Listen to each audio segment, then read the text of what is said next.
अस्सलाम वालेकुम वरहमतुल्लाहि वबरकातुहू। हीलिंग गिजामा क्लिनिक से मैं डॉक्टर अस्मा महमूद हूँ और आज हम डिस्कस करेंगे एक बहुत ही इम्पोर्टेंट टॉपिक।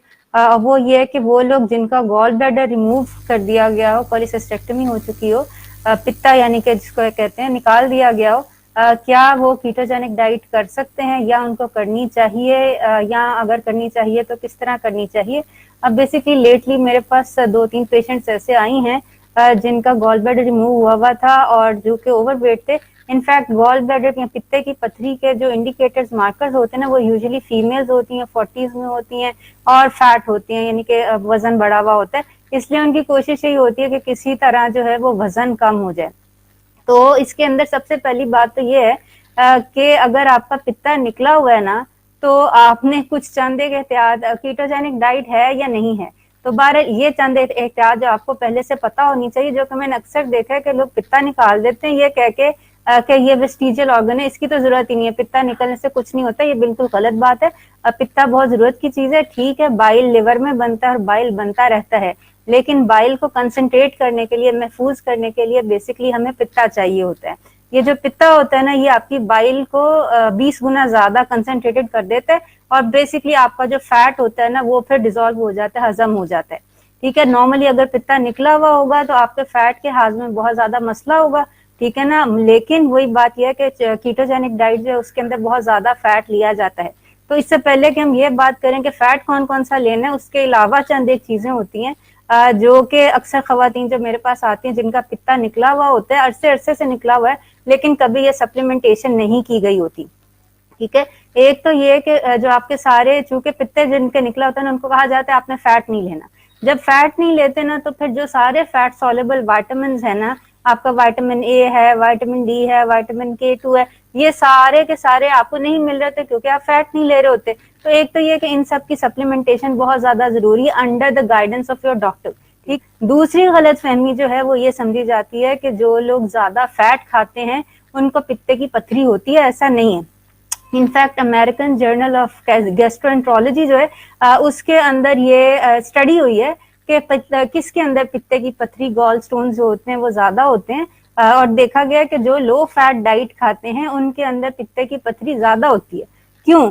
इसलिए कि पित्ते का काम है लिवर, बाइल को कंसंट्रेट करना। ठीक है, लिवर ने बाइल बना दिया, अब वो एक थैली नुमा चीज होती है लिवर जिगर के नीचे, जिसके अंदर आपका बाइल जो होता है वो पड़ा होता है और वो कंसंट्रेट करता रहता है जो आपका पित्ता होता है ना बाइल को, ताकि जब भी फैट आए वो निकाले और ये है कि आपका फैट हजम हो जाए। अगर आप फैट नहीं ले रहे हैं या कम ले रहे हैं तो आपकी गॉल ब्लैडर के अंदर ज्यादा देर तक बाइल पड़ा रहेगा, और जितनी ज्यादा देर तक बाइल पड़ा रहेगा उतना उसका ये चांस ज्यादा है कि वो स्टोन्स बना दे, यानी पथरियां बना दे। ठीक है, तो ये दिमाग से निकाल दें कि ज्यादा फैट खाने से पित्ते की पथरी हो जाती है, ऐसा नहीं है। इनफैक्ट कम फैट खाने से पित्ते की पथरी होती है। बाकी रह गई बात अब कि जो पित्ते की पथरी के, जो जिन्होंने पित्ता निकलवा दिया, ठीक है, पथरी हुई निकलवा दिया, अब पित्ते की पथरी को डाइट से निकाला जा सकता है, इसके ऊपर हम किसी दिन और बात करेंगे। ठीक है, लेकिन वो लोग जो मेरे पास उस वक्त नहीं आए जबकि पित्ते की पथरी निकाली जा सकती हो, अब चूंकि उन्होंने निकाल दी है, अब बेसिकली उनकी जो कीटोजेनिक डाइट है या कोई भी वेट लॉस डाइट वो स्टार्ट करना चाहते हैं, तो वो नॉर्मल रेगुलर डाइट नहीं करेंगे। और मुझे बहुत अफसोस के साथ कहना पड़े, इस वक्त जो मेरी नजर से गुजरे हैं लोग 30-30 हजार रुपया ले रहे हैं, 18-18 हजार रुपया ले रहे हैं, अपने आप को डॉक्टर शो कर रहे हैं, जबकि वो डॉक्टर नहीं है। और ये कानूनन जुर्म है कि अगर आप डॉक्टर नहीं हैं और अपने आप को डॉक्टर शो करें या अपने नाम के साथ डॉक्टर लिखें, और वो बेसिकली बहुत ज्यादा वो करते हैं, खराबी करते हैं पेशेंट्स के साथ। ठीक है, तो इसके अंदर ये है कि आपने सबसे पहले तो ये देख लेना है कि जब आपने कीटोजेनिक डाइट स्टार्ट करनी है, which is high fat diet. ठीक है, अब ये बहुत सारी बातें ऐसी होंगी जो कीटोजेनिक कम्युनिटी वालों के लिए कहेंगे ये तो कीटोजेनिक डाइट ही नहीं है, लेकिन एक बंदा या बंदी जिसका पित्ता निकला हुआ है उसको ये बहुत ज्यादा ध्यान रखना पड़ता है कि उसने एकदम से पहले दिन 70% 80% फैट नहीं लेना शुरू कर दिया कि आपने 6-7 चम्मच जो है वो आपने उतार ली है, दूसरे नंबर पे साथ फास्टिंग करनी शुरू कर दी। ठीक है, कहने की बात यह है कि दिन में एक दफा आपने खाया और रिच फैटी मील खाया, इतना सारा बाइल कहाँ से बनाएगा लिवर। ठीक है, पहले आपको लिवर को आहिस्ता आहिस्ता करके फैट इंक्रीज करना होगा। ठीक है, पहले आपने 50% फैट लिया, 60% लिया, 70% लिया, ओवर 1 मंथ 2 मंथ आप ये ट्रेनिंग देंगे कि ये फैट को हजम करने के लिए मुझे इतना बाइल चाहिए होता है, फैट लिवर ने बनाना है, ठीक है ना। तो एक दफा जब आपका लिवर जो है इस चीज के लिए आदी हो जाएगा कि मुझे मिलना फैट ही है, तो आपका लिवर को क्या मसला है, पहले थोड़ा बाइल बना रहा है, ज्यादा बाइल बना देगा। अगर आपने टाइम स्पेसिफिक किया हुआ है तो उस टाइम पे बना दिया करेगा, ठीक है। तो ये है कि ये जो चीज है ना, इसके अंदर बहुत ज्यादा जरूरी, ये बहुत बड़ी मॉडिफिकेशन है कीटो डाइट के अंदर। नॉर्मली कीटो डाइट के अंदर यही कहा जाता है कि 1 मील अ डे लेना है, कंसंट्रेटेड लेना है, ठीक है ना। ये गॉल ब्लैडर रिमूवल वाले पेशेंट्स के लिए, खवातीन के लिए नहीं है। एक बात होगी। दूसरे नंबर के ऊपर कौन से किस्म का फैट, ठीक है, जो हमारा देसी घी है या हमारा मक्खन है या और इवन ऑलिव ऑयल है या कोकोनट ऑयल है, इन सब को जिगर से बाईपास होने की जरूरत होती है। जो ये आपके गॉल ब्लैडर वाले पेशेंट्स है ना, इनके लिए मैं स्पेसिफिकली कहती हूँ एमसीटी ऑयल, ठीक है। मैं इस चीज की बिल्कुल हक में नहीं हूँ कि आप महंगे वाले ऑयल्स लें, लेकिन एमसीटी ऑयल गॉल ब्लैडर के पेशेंट्स के लिए बहुत ज्यादा जरूरी है। क्यों? क्योंकि इसके लिए, इसको हजम करने के लिए लिवर के अंदर जिगर की जरूरत नहीं पड़ती। दूसरा ये कि ये एक इमीडिएट एनर्जी जो है ना वो दे देता है, ठीक है ना। तो एक तो आपने स्मॉल अमाउंट ऑफ फैट रखने, दूसरा टाइप ऑफ फैट कोशिश करें कि एमसीटी ऑयल हो, ठीक है। तीसरे नंबर के ऊपर जो आपने ये करना है कि बजाय इसके कि आप फास्टिंग करें, इंटरमिटेंट फास्टिंग करें, 1 मील अ डे करें, जो कि एडवोकेट किया जाता है आमतौर पे कीटो कम्युनिटी में, गॉल ब्लैडर के पेशेंट्स ने फास्टिंग नहीं करनी। आपने अगर दिन में 1 मील खाना है ना, तो आपके लिवर पे बहुत बड़ा वो बोझ बन जाएगा, ठीक है ना। ये ऐसे ही जैसे बारात आ गई एकदम से। तो आपने पहले ये करना है कि आपने कम से कम 6 मील्स अ डे नहीं लेना चाह रहे तो 5 स्मॉल मील्स कर लें, ठीक है। लेकिन मील्स आपके वो होंगे कि जो कि इतने ज्यादा फैटी वाले नहीं होंगे, कैलोरीज आपकी पूरे दिन की पूरी होनी चाहिए। आहिस्ता आहिस्ता हम अपने जो है वो 5 मील्स को रिड्यूस करके 4 मील्स, 4 मील्स को रिड्यूस करके 3 मील्स या 2 मील्स जो है वो ले आएंगे।